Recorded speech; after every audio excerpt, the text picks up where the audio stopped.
Does anyone feel sad after seeing Qual get killed by Frieren using his own magic? Do you wonder why Qual don't use defensive magic at that moment? What lessons can we learn from him? At the end of this video, I will show you a role model that you can all learn from. You do not want to miss out on that. Qual, the Elder Sage of Corruption. He is an exceptional mage even among the Demon King force. One may argue that he is even stronger than some of the 7 Sages of Destruction. He developed the first piercing spell in history, which he called 80 years ago, he slaughters all the village that he came across. Despite having such exceptional talent, it backfired to himself. After he was sealed by Frieren, humans start to analyze his magic as they felt threatened.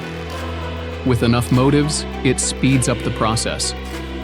Only after a few years, this magic has already summarized into the magic field of human. Defensive magic is also developed because of that. Let's recap the last moment of his life.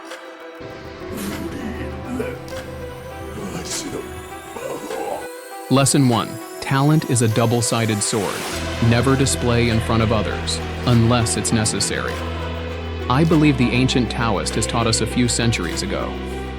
For those who display great talent, people will feel threatened and they will try every means to take advantage of that.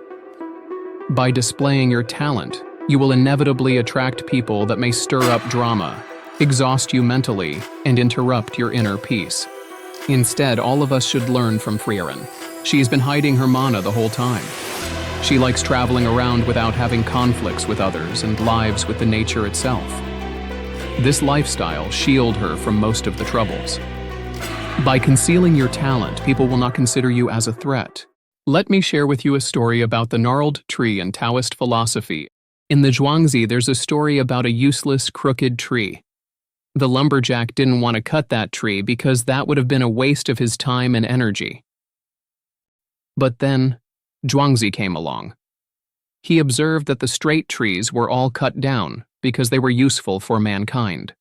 Thus, the uselessness of the crooked tree became the reason for its survival. People thought that the tree's deformations and age made it special and began to worship it like a holy object. Taoists stated that uselessness is actually very useful. In the case of the tree, uselessness led to its preservation. When it comes to humans, we'll see that when we don't possess many desirable traits, we're often saved from a lot of trouble. So, if you aren't very gifted, don't sweat over it. Instead, be happy. Because gifted people are often the first ones that get exploited. However, we are going to make some adjustments. We cannot simply copy that ancient wisdom to our life. That's why I would like to introduce a high-rank demon solitaire. She is a great strategist and loves studying humans.